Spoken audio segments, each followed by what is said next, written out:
I know this is going to sound weird, but I was just driving by and I wanted to know if you would let us clean your driveway and your sidewalk for free.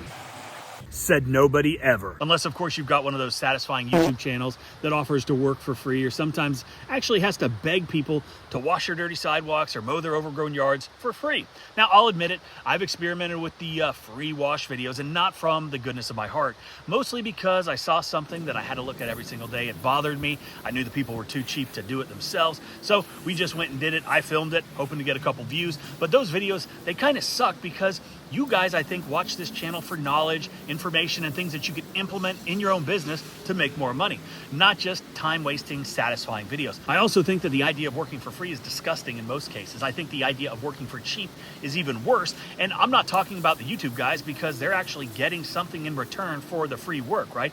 They're doing it for views, which hopefully is equating to money, which offsets sweating their balls off for free.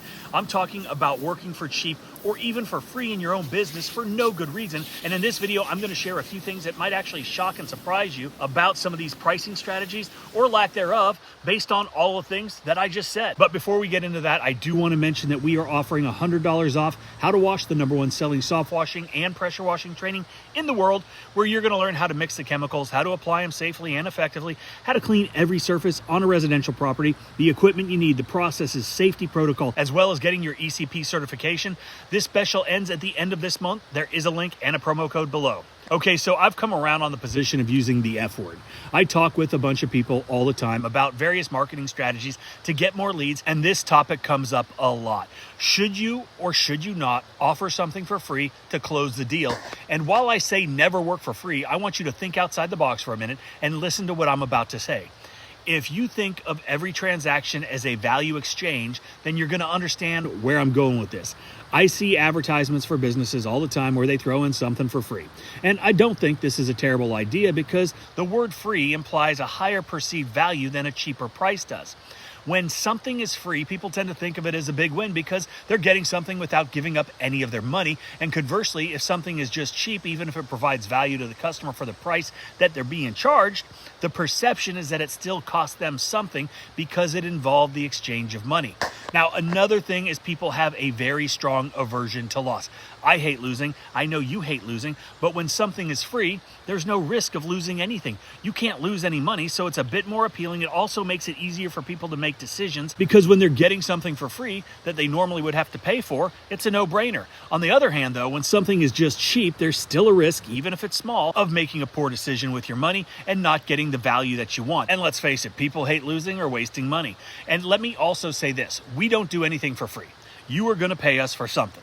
And if we throw in an additional service, some sort of add-on, some kind of offer that will potentially sway the decision-making process because of the F word, you're still paying us something.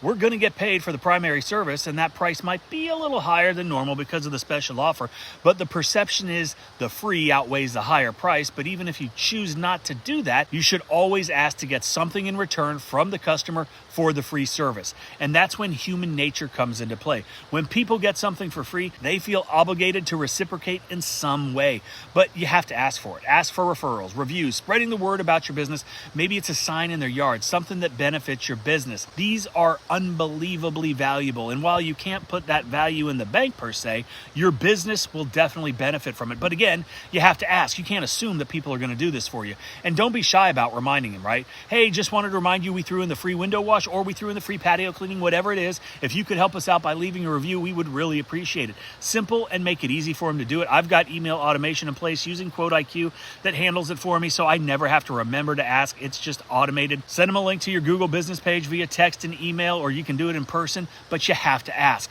Now, another thing people ask about is discounts. Clearly, I am not against offering a discount. You saw that I just offered a discount on our How to Wash training, as long as they are supported by time-limited parameters for the discount, right? Maybe you're trying to establish relationships, maybe you're new to the business, but you don't want to destroy your pricing structure because it needs to be based on real numbers, not arbitrary numbers that you pull out of the sky. You have to understand your cost, your overhead, everything it takes to run your business. And if you start going cheap, not only are you going to make less money, but you're sending the message that you are cheap. And it's also important to remember that when you establish your pricing, even if it's with a discount, that's the price that these people now have in their heads, and that's what they're going to expect to pay every single time. And when you're in the service industry and you are counting on repeat customers, on that lifetime value of those customers going up continually, you want to be very cognizant of the fact that you don't want to lower your prices prematurely or without reason, because you're probably going to have to live with those for the rest of that customer's life. So be cautious how, when, and why you're offering these discounts,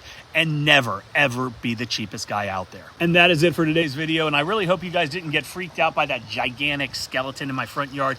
But I do appreciate you guys watching. Thank you so much. Hope you gained a little bit out of this. Remember, don't be cheap. It's okay to do some free stuff every once in a while, but make sure you get something in return. And don't forget to check out the discounted price on how to wash, only for this month. And what else? Check out Quote IQ. That's it. See y'all.